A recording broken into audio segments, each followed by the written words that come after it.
Dalam nama Bapa dan Putra dan Roh Kudus. Amin.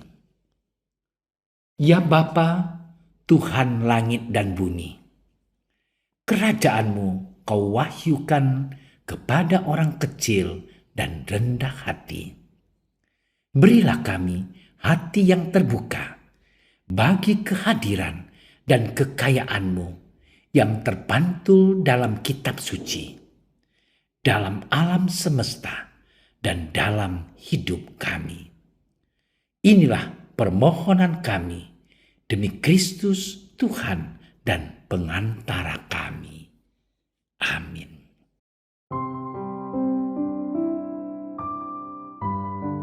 Yesus berkata kepada murid-muridnya, "Apabila kamu melihat Yerusalem dikepung oleh tentara-tentara, ketahuilah bahwa keruntuhannya sudah dekat."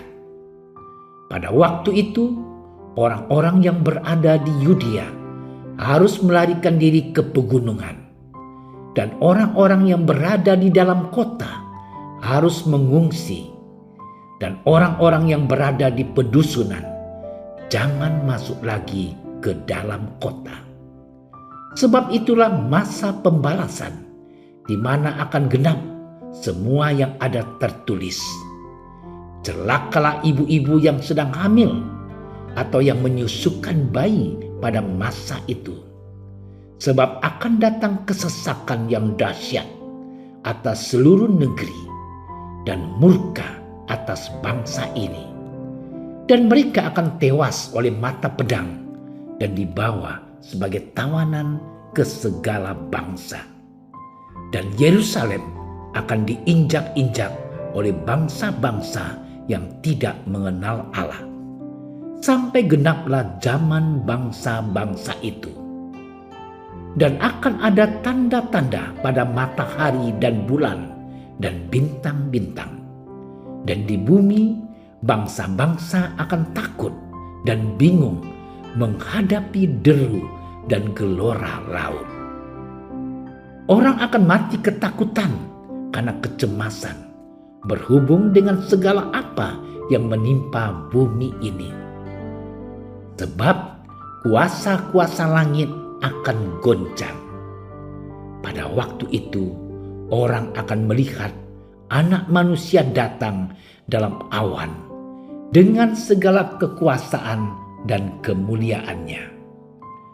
Apabila semuanya itu mulai terjadi, bangkitlah dan angkatlah mukamu, sebab penyelamatanmu sudah dekat. Demikianlah sabda Tuhan.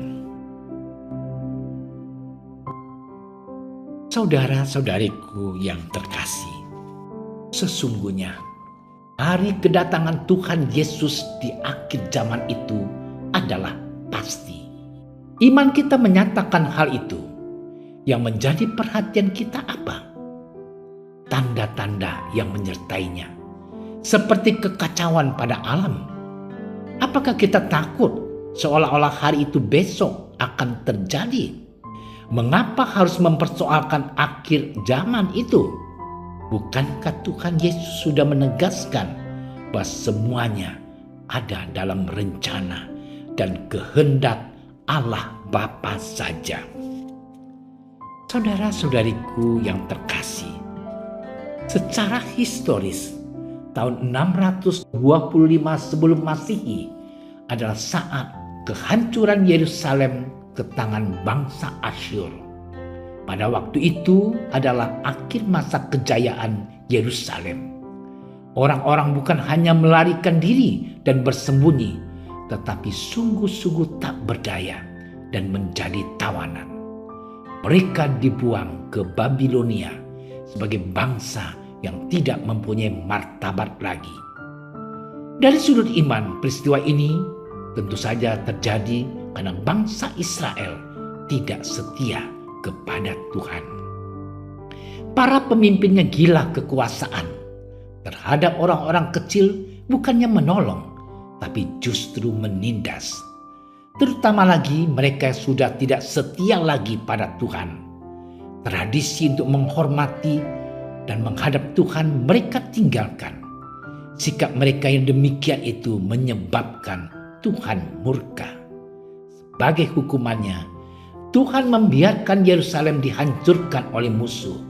Biarlah orang-orang menyadari bahwa jauh dari Tuhan akan membawa kesengsaraan dan penderitaan, dan akhirnya kehancuran. Sebaliknya, kesetiaan pada Tuhan akan mendatangkan kedamaian, kemenangan, dan ketentraman pada saat hari Tuhan itu.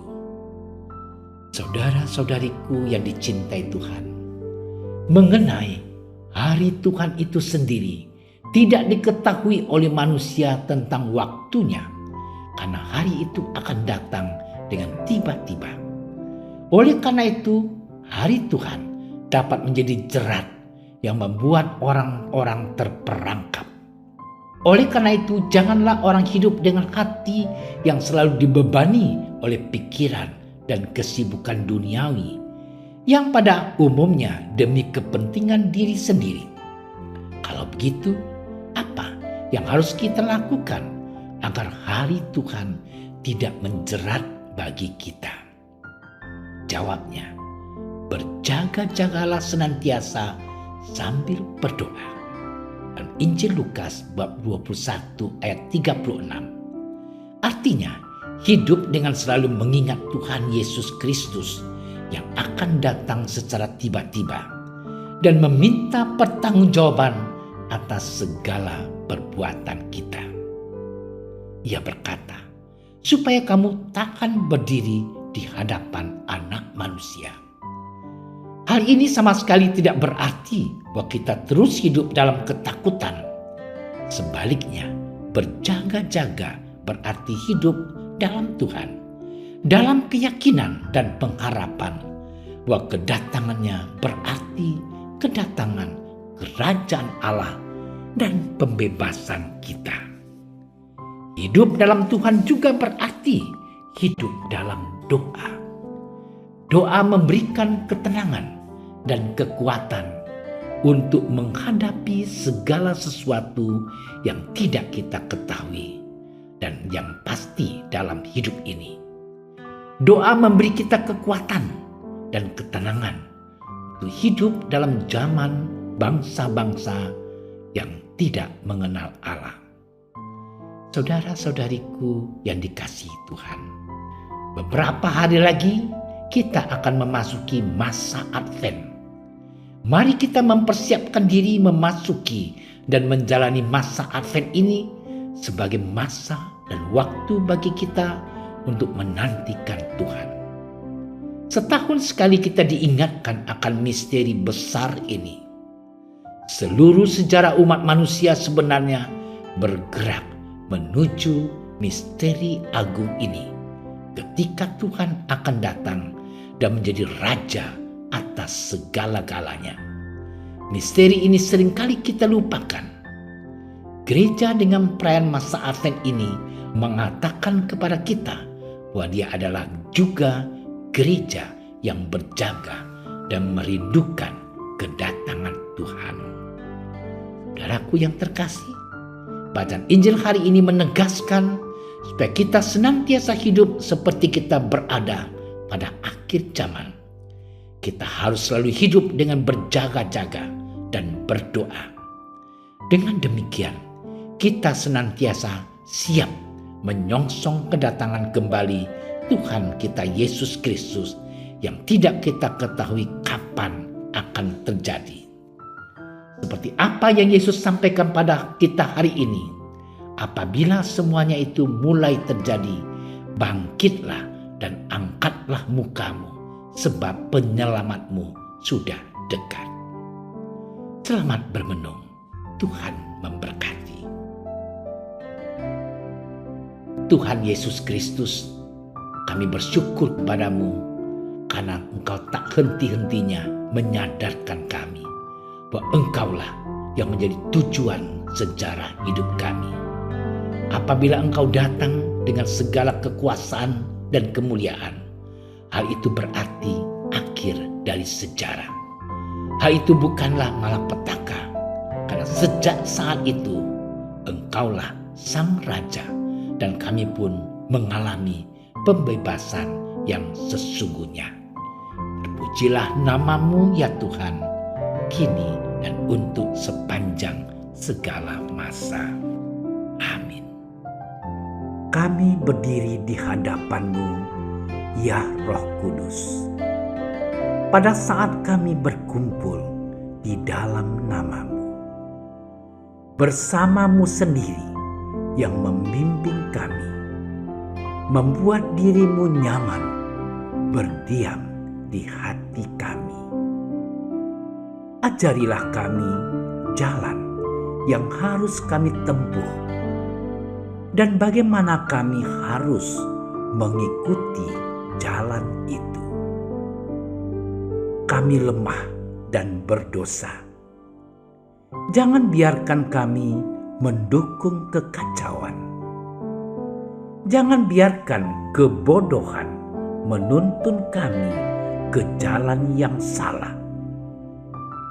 Jangan pula keberpihakan mempengaruhi tindakan-tindakan kami.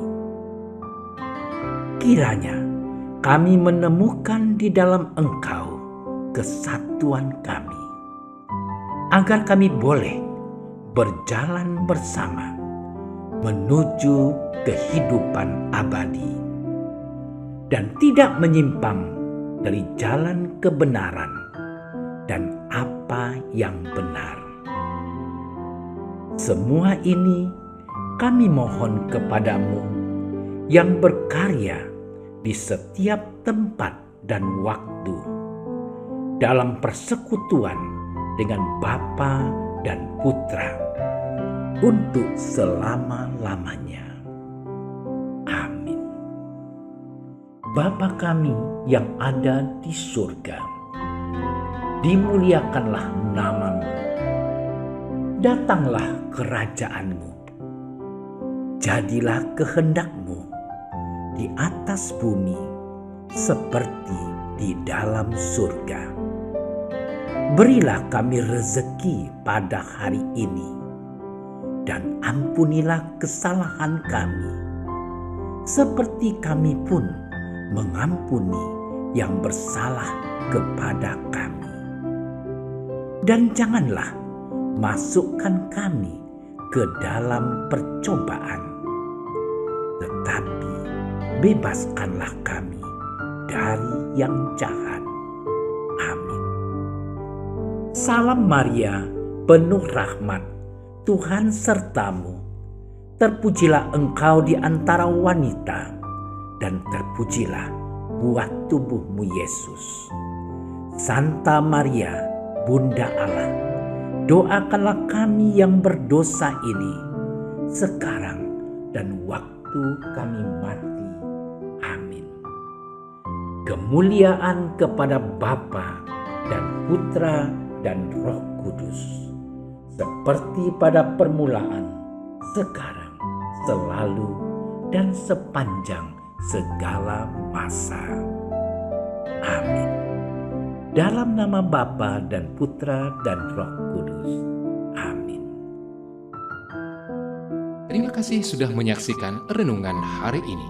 Jangan lupa like, subscribe, dan aktifkan tombol loncengnya agar Anda yang pertama mendapatkan notifikasi updatean renungan harian dari Komsos Keuskupan Padang.